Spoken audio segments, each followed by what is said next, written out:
بسم اللہ الرحمن الرحیم. میں ملک انعام الرحمان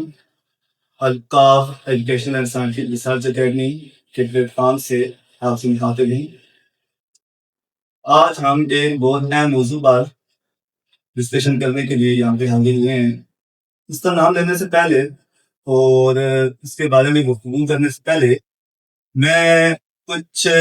باتیں جو ہے وہ آپ کی خدمت میں عرض کرنا چاہتا ہوں. رب کائنات نے سورہ العصر میں انسان سے مخاطب ہو کر فرمایا ان الانسان لفی خسر، بے شک انسان خسارے میں ہے. اس سے پہلے رب کعبہ جو ہے وہ زمانے کی قسم کھاتا ہے. اس سے ہمیں یہ دیکھنے کو ملتا ہے کہ زمانہ جو ہے وہ اصل میں ٹائم فریم ہے. جب سے یہ کائنات سٹارٹ ہوئی ہے اور جب سے اس کائنات کا آغاز ہوا ہے اور ٹائم جو ہے جب سے وقت اور ٹائم فریم کا وجود جو ہے وہ اس دنیا میں آیا ہے، تب سے ہم کہیں گے کہ یہ ایک سمت میں چلتا جا رہا ہے. اور اس زمانے کی اس وقت کی رب کعبہ قسم کھا کر یہ کہہ رہے ہیں کہ انسان خسارے میں ہے. اب اگر ہم دیکھیں کہ اس کی وجہ کیا ہے، اس کی وجہ یہ ہے کہ انسان جو ہے وہ ہمیشہ سے کیا کرتا ہے کہ اپنے فیصلے اور اپنی سوچ کو بروئے لاتے ہوئے کچھ ڈیسیژن لیتا ہے، کچھ اصول بناتا ہے اور نظام بناتا ہے. اور زمانے کی قسم کھانے کا مطلب یہ ہے کہ زمانے نے دیکھا، آپ ہسٹری کھول کر دیکھ رہے ہیں کہ جب انسان نے قدرت کے ساتھ آ کر مقابلے میں اپنا نظام بنانے کی اور اپنے اصول بنانے کی کوشش کی، تو نتیجتاً انسان کو اتنے بڑے خسارے اور اتنے بڑے ڈیزاسٹر سے دوچار ہونا پڑا کہ کبھی کبھی تو پوری تہذیبیں جو ہیں وہ صفحہ ہستی سے مٹ گئیں اور پوری کی پوری انسانیت جو ہے وہ کچھ واقعات پر شرمندہ ہوگی. ان کی بنیاد صرف یہ تھی کہ انسان نے قدرت اور قدرت کے بنائے ہوئے قوانین کو چھوڑ کر اپنے قوانین بنانے کی، اپنی عقل سے قوانین بنانے کی اور نظام بنانے کی کوشش کی. آپ دیکھ لیں کہ اگر ہم بات کریں نظام کی، اور آج اس موضوع پر ہم بات کرنا چاہتے ہیں، وہ قدرت کی طرف سے ایک اتنا ضروری اور اتنا لازم عنصر تھا جو کہ قدرت نے ہمیں عطا کیا تھا، دیا تھا. اس کے بہت سارے پہلو تھے جن پر ہم بات کریں گے، کہ اس کے فلسفے پر بھی بات کریں گے اور اس کی منطق پر بھی بات کریں گے اور اس کی حسن پر بھی بات کریں گے کہ وہ کیا تھا. وہ بیسیکلی تھا کہ انسان کو جوڑے کی شکل میں، صورت میں بنایا گیا تھا اور انسان کی تکمیل اس صورت میں کی گئی تھی کہ وہ جوڑے کی صورت میں اس کی تکمیل ہوتی ہے، جس کو ہم اسلام میں نکاح کا لفظ دیتے ہیں. آج ہم نکاح پر اور نکاح کی اہمیت پر اور نکاح کی حقیقت پر گفتگو کریں گے. اب یہ بات ہے کہ نکاح جو کہ لازم و ملزوم تھا اور جو کہ قدرت کی طرف سے ایک تحفہ تھا، اور یہ لگیلی نہیں تھی. ہم نے، انسان نے آ کر اس کو اور محبت جیسے جذبات کو ایسے طریقے سے پورٹری کرنا شروع کیا کہ جس کو ہم نے سوالیہ نشان بنا کر رکھ دیا. شعراء حضرات نے اس کو اپنے انداز میں پیش کیا، فلسفی حضرات نے اس کو اپنے انداز میں پیش کیا، ہمارے مولانا حضرات نے اس کو اپنے انداز میں پیش کیا، اور جو کچھ سیکولر لوگ تھے انہوں نے اس کو اپنے انداز میں لے کر چلنے کی کوشش کی. نتیجتاً آپ کے پاس پھر کیا آیا؟ آپ کے معاشرے کے اندر بگاڑ آیا، پورے خاندان تباہ ہو چکے ہیں. جیفری ایپسٹین سے لے کر اور آپ کے اسلام پر اور مذہب پر ایک ان لوگوں نے دبا لگا دیا ہے کہ یہ عورتوں کے خلاف ہے، یہ عورتوں کی آزادی کی بات نہیں کرتا. اور اس طرح کے بہت سارے جو ڈیزاسٹرز تھے اور بہت سارے جو مین میڈ ریزلٹس تھے وہ دنیا کے سامنے آئے ہیں. ہم انہی باتوں پر آج اپنے مہمانوں سے گفتگو فرمائیں گے، جس میں میرے ساتھ موجود ہے ڈاکٹر اسد دوست محمد جو کہ CEO ہیں Altaf education and scientific research academy کے. میرے ساتھ موجود ہے سخاوت شاہ صاحب، قاری محمد شہزاد یلدرم صاحب اور مسٹر اکرام صاحب موجود ہیں. ہم ان سے ایک مفصل گفتگو کریں گے نکاح کی حقیقت پر. اور جو میں نے یہ بیان کیا ہے کہ یہ کوئی لگزری نہیں تھی، یہ انسان کی ضرورت تھی جسے اللہ تعالیٰ نے پوری کرنے کے لیے انسان کو جوڑے کی شکل میں پیدا فرمایا اور اس دنیا میں بھیجا. یہ میں انسان کی بات کر رہا ہوں، مسلمان کی بات نہیں کر رہا. یہ ہر انسان کی ضرورت تھی جس کے لیے انسان کو پیدا کیا گیا اور یہاں پر بھیجا گیا. تو ہم نے اس کو لگری بنا دیا. ہم اس کے اوپر ہسٹوریکل گفتگو کریں گے، اس کی ہسٹری سے لے کر، اور ابھی جو جس شکل میں اس رشتے کو یا جس شکل میں اس مبارک کام کو بنا دیا گیا ہے، اور اس پر ہم ایک مفصل گفتگو کریں گے. اب ہم ڈاکٹر اسد دوست محمد سے سوال کرنا چاہیں گے کہ ڈاکٹر صاحب آپ یہ بتائیں کہ کیا یہ نکاح یا جو یہ رشتہ ہے، کیا یہ کوئی لگژری تھی اس دنیا میں؟ انسان کی بات کریں گے، ہم مسلمانوں کی بات نہیں کرتے. یا یہ ایک ضرورت تھی جسے پورا کرنے کے لیے اللہ تعالیٰ نے اسے قدرت کا حصہ بنایا ہے؟ السلام علیکم ورحمۃ اللہ وبرکاتہ. ملک صاحب بہت شکریہ. سب سے پہلے تو یہ ہے کہ میں آپ کا بھی شکر گزار ہوں، ملک صاحب کا بھی، اور آڈینس سے بھی درخواست ہے کہ آج کا یہ جو اتنا برننگ اور اتنا اہم ٹاپک آپ کے سامنے رکھا جا رہا ہے، تو کوشش کیجیے اس کو انڈرسٹینڈ کریں. تو ڈیفینیٹلی ہم اس کو پراپرلی ڈائسیکٹ کریں گے. اس کو ہم ریلیجیس پوائنٹ آف ویو سے بھی دیکھیں گے، اس کو ہم سائنٹیفک یا سائیکولوجیکل پوائنٹ آف ویو سے بھی اسے ہم دیکھیں گے، اس کو ہم جو آپ کا اکنامک پوائنٹ آف ویو سے بھی ہم دیکھیں گے. انشاءاللہ اس پر بات چیت کریں گے. تو میں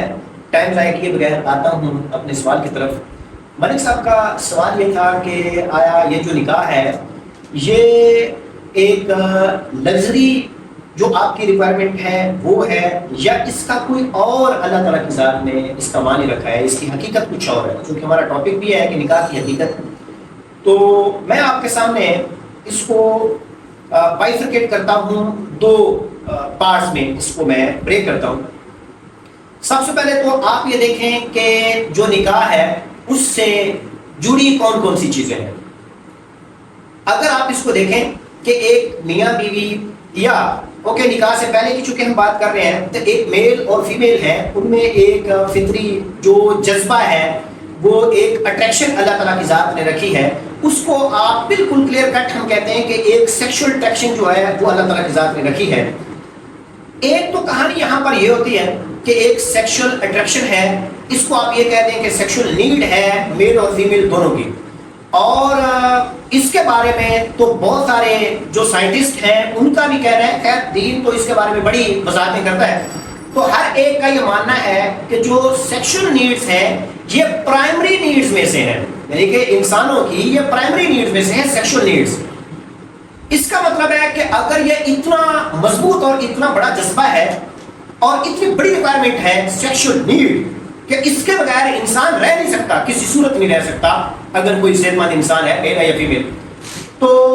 سر یہ تو ایک بڑی اہم چیز ہے سیکشل نیڈ. اس کو تو میں آپ یوں سمجھ لیں کہ 100 میں سے 100 پوائنٹس دیتا ہوں کہ ہر ایک شخص جب بالغ ہوتا ہے تو اس کے فوراً بعد، بلوغت کے فوراً بعد اس کو اس کی ایک ڈیسپریٹ لیول کی جو نیڈ ہے وہ فیل ہوتی ہے. تو اگر اس کو دیکھا جائے تو اس کے لیے جب یہ اتنی خطرناک اور اتنی زبردست منہ، آپ یوں سمجھ لیں کہ منہ زور گھوڑا ہے یہ جو نیڈز ہیں، تو پھر ایسے میں اس پر باڑ لگانا اور اس پر پابندیاں لگانا، اس کو زنجیروں میں جو ہے نا وہ جکڑنا، یہ ایک دکھنے میں یہ ایک بڑی زیادتی اور یہ ایک بڑی خطرناک کہانی ہے. آپ مجھے بتائیں کہ ایک ایسی آپ کا فطری جذبہ جو دن رات جس پر کام کرنا ہے، جو دن رات آپ کو موٹیویٹ کر کے اسٹیمولیٹ کر کے رکھے گا، آپ اس سے پیچھا چھڑوانا چاہتے ہیں. آپ یہ چاہتے ہیں، مثال دیتا ہوں کہ ایک جگہ پر 10 نوجوان ہیں، میں میل کی بات کرتا ہوں، 10 نوجوان ہیں اور 10 کے 10 نوجوان بالغ ہیں اور ان کی یہ نیڈز جو ہیں وہ پیک پر ہیں. اب آپ ان پر جو ہے نا وہ جناب لگا رہے ہیں، ان پر آپ نے وہ قدم لگا دی ہے، ان پر آپ نے زنجیریں باندھنا شروع کر دی ہیں، آپ نے ان پر باڑے لگانا شروع کر دی ہیں. تو آپ یہ بتائیں یہ جو پرائمری نیڈ ہے یہ کہاں سے پوری ہوگی؟ یعنی کہ کیا وہ کہاں جائیں؟ میرا آپ سے سوال ہے کہ جس نیڈ کو، یعنی کہ انسان خوراک کے بغیر نہیں رہ سکتا، آکسیجن کے بغیر نہیں رہ سکتا،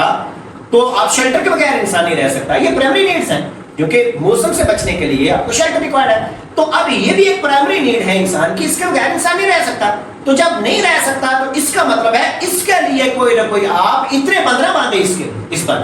اس کو کوئی چھوڑے، اس کو آسانی اس پر کریں، اور اس میں آ کر میں وہ جو ہمارا سیکولر طبقہ ہے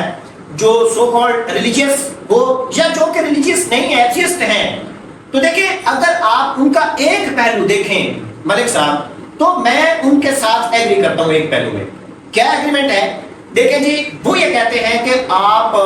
جب اللہ تعالیٰ کی ذات میں، خیر اللہ کو تو وہ مانتے نہیں ہیں، کہ جب نیچر نے یہ انسانوں کو ایسے بنایا ہے کہ ان کی انٹیگریشن ایسے ہے، یعنی کہ ایک دوسرے کے لیے کمپلیمنٹری ہیں، کہ وہ ملیں گے، ملاپ ہوگا تو کمپلیمنٹری ہے، اسی طرح سے جذبات مکمل ہوتے ہیں، اسی طرح سے جو ہے نا وہ ان کا جسم مکمل ہوتا ہے، تو پھر آپ ان پر اتنے پردے اور اتنی زنجیریں آپ کیوں باندھتے ہیں؟ اس کو آزاد ہونا چاہیے۔ انسان آزاد ہے، انسان کو جیسے وہ اپنی خوراک کی ضرورتیں جیسے چاہے پوری کرتا ہے، جیسے وہ اپنی آکسیجن کھلے عام انوائرمنٹ سے لے رہا ہے، جیسے وہ اپنا شیلٹر جیسے چاہے اس کو اویل کرتا ہے، تو اس کو یہ نیڈ بھی ایسے ہونی چاہیے۔ یہ اس حد تک ان کا یہ جذبہ تو ٹھیک ہے، لیکن اب یہاں پر ایک سوال جو ہے وہ پیدا ہوتا ہے کہ آیا کیا یہ جو نکاح ہے اس کا تعلق محض شہوت کے ساتھ ہے، یعنی کہ جو سیکشل اٹریکشن ہے یا سیکشل نیڈز ہے اسی کے ساتھ ہے؟ اب ہم نکاح سے بھی پہلے کی بات کر لیتے، یعنی کہ میل اور فیمیل ہیں، اب جو انسان ہے میل یا فیمیل، کیا ان کے جذبات جو ہیں، جو ذاتی جذبات اور ذاتی اس کی جو ضروریات ہیں زندگی گزارنے کے لیے مادہ کے علاوہ، کیا وہ سیکشل اٹریکشن ہی ہے؟ ایک پہلو تو ایسی ہے، کیا اس کے علاوہ بھی کچھ ہے؟ ہاں ہے، ایک ایسی چیز ہے جو اس سے بڑھ کر ہے، کئی گنا بڑی ہے۔ ایک ایسی چیز ہے جو اس سے بڑھ کر ہے اور کئی گنا بڑی ہے، وہ کیا ہے؟ وہ ہے تسلسل، نسل کا تسلسل، وہ جنریشن کی جو کنٹینیوٹی ہے، وہ ہے جو سب سے بڑی ذمہ داری بھی ہے اور سب سے بڑی نیڈ بھی ہے، کہ اگر انسان اپنی نسل جو ہے اس کے بارے میں بات چیت نہیں کرتے، اس کے بارے میں پلاننگ نہیں کرتے اور اس کو پیوریفائی نہیں کرتے، اس کو پیک پر نہیں لے کر جاتے۔ کون سی پیک؟ کہ اس کو مکمل طور پر کیا کیا جائے، اس لیول پر ایڈریس کیا جائے کہ آپ کی آنے والی نسل اس کے ٹریٹس پیور ہونے چاہیے، ان کے آبجیکٹیوز کلیئر ہونے چاہیے، اور آپ کے اس مشن کو کہ جب آپ ایک انسان کائنات میں آتا ہے تو کائنات میں آتا ہے ایک مقصد کے لیے، یاد رہے کہ مقصد انسان کا اس تخلیق، انسان کی تخلیق کا مقصد ایک انسان کبھی پورا کر ہی نہیں سکتا،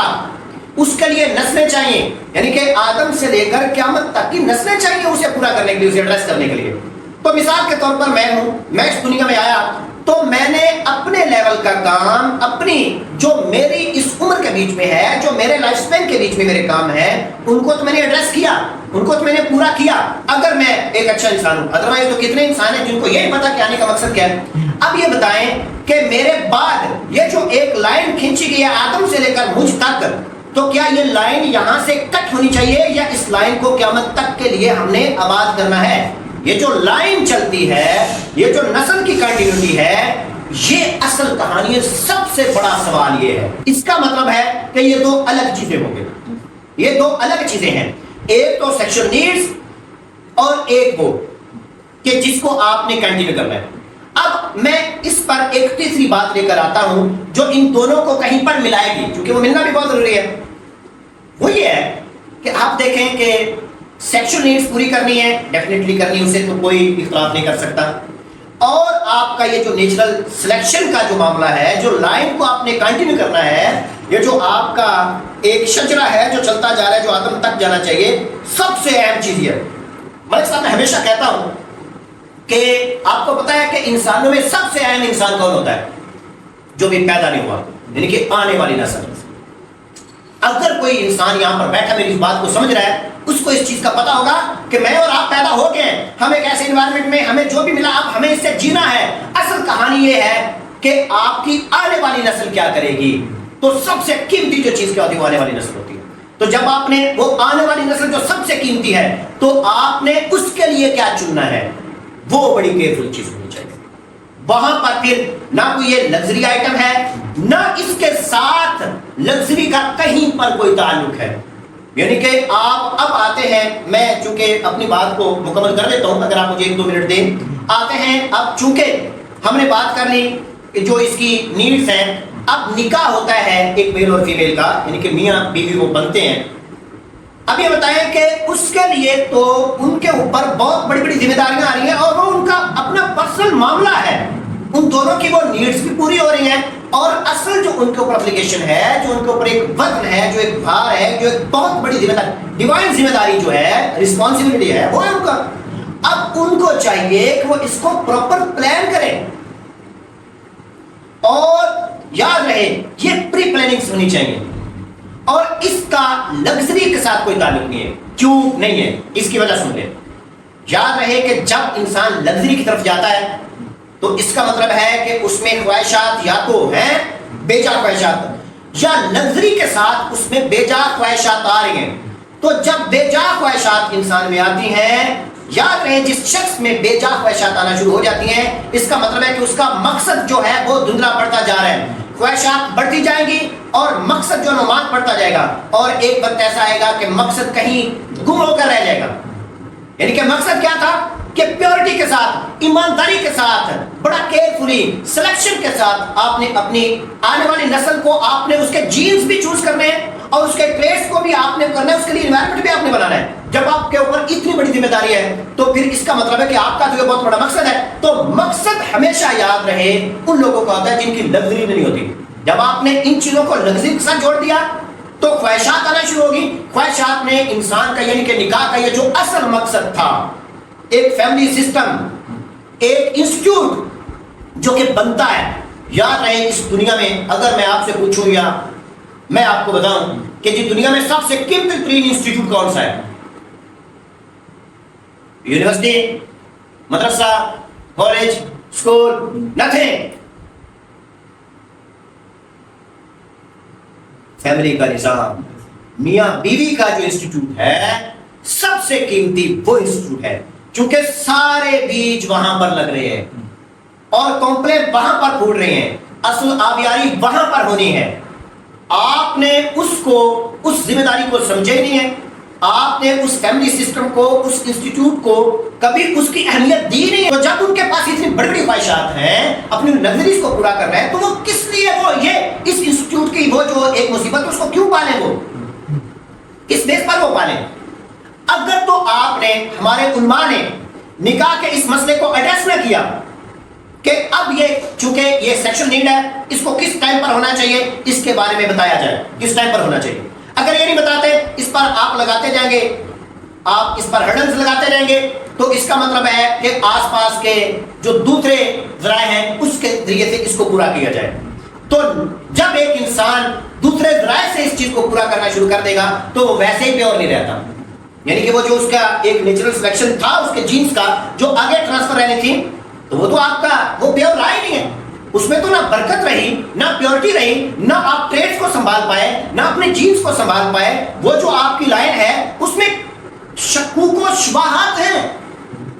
وہ جو آپ کی اتنی بڑی ذمہ داری تھی اس کو آپ کیسے کر رہے ہیں. اب آتے ہیں جی, تو پھر نکاح کی عمر کیا ہے. یاد رہے نکاح کی عمر بلوغت کی ہے, لیکن اس کے لیے ایک شرط ہے. کیا یہ شرط, یہ جو عام طور پر لوگ اس کو نہیں سمجھتے, میرا یہ بات میری لکھ لیں اور اس کو جا کر سمجھدار لوگوں سے جا کر پوچھیں کہ اگر ایک فیملی ہے, انہوں نے اپنے بیٹے کی شادی کر دی, یعنی کہ ماں باپ نے, اور ماں باپ ہی کے ساتھ وہ بیٹا رہ رہا ہے, اور ماں باپ ہی کے بزنس پر وہ بیٹا بھی پل رہا ہے اور لڑکی بھی پل رہی ہے, یعنی کہ لڑکے نے خود اپنی کوئی ذمہ داری نہیں سنبھالی, وہ نکاح کے قابل نہیں ہے, اسے نکاح نہیں کرنا چاہیے چونکہ اس نے انسٹیٹیوٹ بنایا نہیں ہے. اس کا مطلب ہے کہ اس نے نکاح تو کر لیا, اس نے اس کی حقیقت کو سمجھا ہی نہیں ہے. وہ اپنی صرف گھر والوں نے کہہ دیا کہ ہمارے بچے کی شادی ہو گئی, اور اس کا کیا ہے, وہ آتا ہے اپنی نیڈز پوری کرتا ہے, سیکشن اور چلا جاتا ہے, اس کو کوئی ذمہ داری نہیں, ہرگز نہیں. اس کے لیے کیا طریقہ ہے کہ والدین کو بچپن سے, یعنی کہ اس کا اگر بچہ کسی کا 2 سال کا 3 سال کا بلکہ پیدا ہی ابھی نہیں ہوا, ان کو اس کے نکاح کی پلاننگ کر دینی شروع کر چاہیے. اس کو پہلے دن سے ہی اس کو وہ تعلیمات دی جائیں, اور اس کے لیے پہلے دن سے ہی جو آپ کے وہ جائز وسائل ہیں, ریسورسز, اس کے لیے دروازے کھول دینے چاہیے, تاکہ وہ جیسے ہی بالغ ہو تب تک وہ محنت کرنا جانتا ہو, وہ ایک کمرہ اپنے بل بوتے پر بنا سکتا ہو یا کرائے پر لے کر رہ سکتا ہو. اور وہ اپنی بیوی کے جو بنیادی ضروریات ہیں ان کو پورا کرتا ہوں، اور وہ آنے والے بچہ جو کہ اس کی نسل کی کنٹینیوٹی ہے اس کے لیے وہ دونوں میاں بیوی تیار ہوں، یعنی کہ یہ شرط ہے۔ اب یہ شرط اگر کوئی بلوغت کے فوراً بعد کر دیتا ہے یعنی کہ 13 سال، تو یہاں پر جو آپ کے اکانومسٹ ہیں ان کے پر سوال ہے کہ انہوں نے کیوں نہیں ہمیں اکانومی کے وہ رستے بتائے کہ 12 13 14 سال کی ایج میں اتنا میچور ہونا چاہیے کہ وہ اتنا اپنے قابل ہو جائے۔ اور دوسرے نمبر پر کیا کہ کیوں نہیں ہمارے علماء نے اس کی فضیلت بتائی۔ اب آپ کی سوسائٹی میں کیا چل رہا ہے؟ آپ کی سوسائٹی میں یہ چل رہا ہے کہ 22 اور 24 سال کی عمر میں تو جا کر جناب آپ کا بی ایس ہو رہا ہے، تو بی ایس کا مطلب ہے تب تک آپ کے سارے لڑکے اور لڑکیاں، اب میں زیادہ سخت الفاظ یوز کروں، وہ ہجڑے ہیں، نہ لڑکیاں لڑکیاں نہ لڑکے تو خود برگر کے لیے اپنے ماں باپ سے پیسے مانگ رہے ہیں۔ 24 سال کی ایج، آپ بتائیں انسان بالغ ہوتا ہے 12 سال کی ایج میں، اور 24 سال کی ایج یعنی کہ 12 سال کا آپ نے اتنا گیپ دے دیا، یہ بتائیں وہ 12 سال کی اس کی سیکشن نیڈز کدھر گئے؟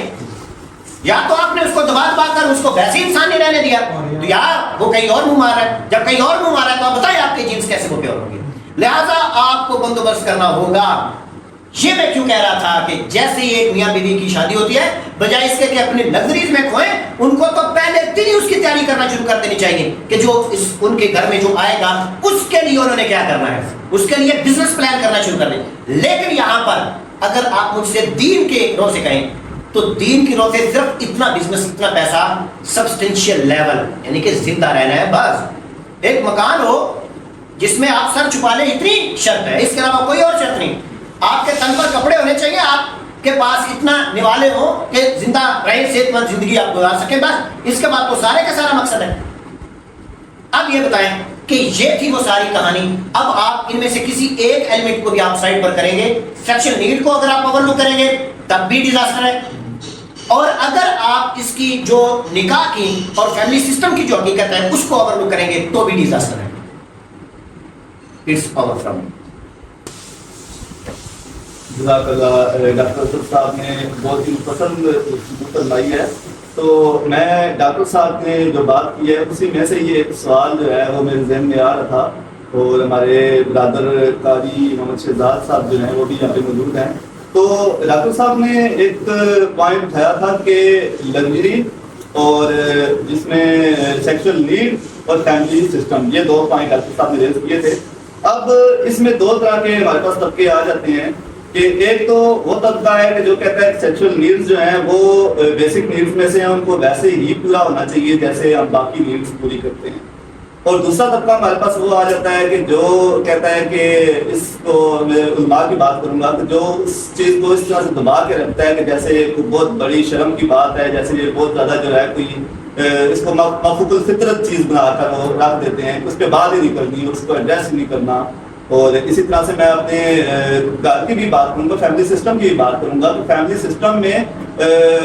بچیوں کی میں بعد میں بات کروں گا نا، کتنے بچے ہیں جو ماں باپ سے بات ہی نہیں کر سکتے، اس بارے میں سوال ہی نہیں کر سکتے اور ڈسکس ہی نہیں کر سکتے کہ ہمیں اس ٹاپک پہ بات کرنی بھی چاہیے نہیں کرنی چاہیے۔ اور بچیوں کی اگر ہم بات کریں گے تو 99.9% عام طور پہ ہم 100% کہتے ہوتے ہیں کہ بچی کو تو یہ حق حاصل ہی نہیں ہے کہ وہ اپنی ماں یا اپنے باپ سے اس بارے میں بات کر سکے کہ جی یہ بھی میرا کوئی حق ہے، یا اس بارے میں مجھے کوئی اختیار حاصل ہے، یا اس بارے میں مجھے بات کرنے کا حق حاصل ہے۔ تو یہ ان دونوں ٹاپک میں قاری شہزاد صاحب سے بات کروں گا کہ قاری صاحب پہلا سوال میرا یہ ہے کہ اگر ہم انسان کو چھوڑ دیتے ہیں اس کے رحم و کرم کے اوپر تو پھر نتیجہ جو ہے وہ ہم نے دیکھا ہے کہ جیفری ایپسٹین کی طرح جو ہے وہ نکلتا ہے اس کی صورت میں۔ اور اگر ہم جو ہے انسان کو کیا کرتے ہیں کنٹین کر کے رکھتے ہیں تو کانفیڈنس ختم ہو جاتا ہے، ایک بچے کے پاس ایک بچی کے پاس وہ سوال کرنے کا حق ہی نہیں ہے، اور وہ اس کو اس طریقے سے سمجھتا رہتا ہے کہ جیسے کوئی بہت ہی کوئی عجیب و غریب قسم کی بات ہے کہ جو میں کروں گا تو پتہ نہیں کیا اس کے نتیجے نکلیں گے اور میں بہت گناہ گار ہو جاؤں گا، میں بہت زیادہ جو ہے وہ بچی کا اگر ہم بات کریں تو اس کے تو ذہن میں ڈال دیا جاتا ہے کہ اگر وہ اس ٹاپک پہ بات بھی کرے گی تو بے حیا ہو جائے گی، مطلب اس کو تو حق حاصل ہی نہیں ہے بات کرنے کا کہ یہ ٹاپک ہے شادی کے بارے میں وہ بات بھی کر سکے۔ ماں سے نہیں کر سکتی، باپ سے کرنا تو ایک قسم کا ہماری سوسائٹی میں گناہ ہے بہت بڑا جو کنسیڈر کر دیا گیا ہے۔ تو علماء اس بارے میں کیوں نہیں گائیڈ کرتے؟ کیونکہ علماء کی میں بات اس لیے کروں گا کہ ہمارے معاشرے میں سب سے جو پرائم نمبر پہ جو ایک آپ کہہ سکتے ہیں کہ ممبر حاصل ہے, جو ایک پلیٹ فارم جو دیا گیا ہے وہ علماء کو ہی دیا گیا ہے, علماء کے پاس ہی ہے. آپ کی گلی کے اندر جتنے اسکول نہیں ہوں گے, جتنے آپ کے پاس علماء کے پلیٹ فارم ہوں گے اور جتنے آپ کے علماء کے ایونٹس ہوں گے, علماء اس چیز کو کیوں نہیں ایڈریس کرتے؟ ان دونوں باتوں پر, ان دونوں سوالات پر آپ تھوڑی روشنی ڈالیں گے. جی بسم اللہ الرحمن الرحیم. شکریہ انعام الرحمان بھائی, آپ نے مجھے اس اہم موضوع کے اوپر بات کرنے کا موقع دیا ہے. سب سے پہلی بات جو یہاں پر سمجھنے والی ہے وہ یہ ہے کہ I am very sorry to say that, مجھے یہ کہتے ہوئے بڑی ہی جو ہے نا وہ شرمندگی شاید ہو, لیکن حق بات کہنے میں ہمیں کوئی باک نہیں ہونا چاہیے. سب سے پہلی چیز یہ ہے کہ یہ جو نکاح کا ادارہ جو اللہ رب العالمین نے, جو اس کائنات کا خالق مالک رازق ہے, جو اس نے اس اپنی مخلوق کو عطا کیا ہے, اس ادارے کے اوپر, اور اگر آپ قرآن اور سنت کی بات کریں, بالخصوص نبی کریم علیہ الصلوۃ والسلام کی حیات طیبہ کی بات کریں, تو آپ کو اس کے اوپر اتنا بڑا مواد ملے گا, اتنا بڑا مواد ملے گا کہ بندے کی عقل دنگ رہ جاتی ہے. اس کی بنیادی وجہ یہ ہے کہ جیسے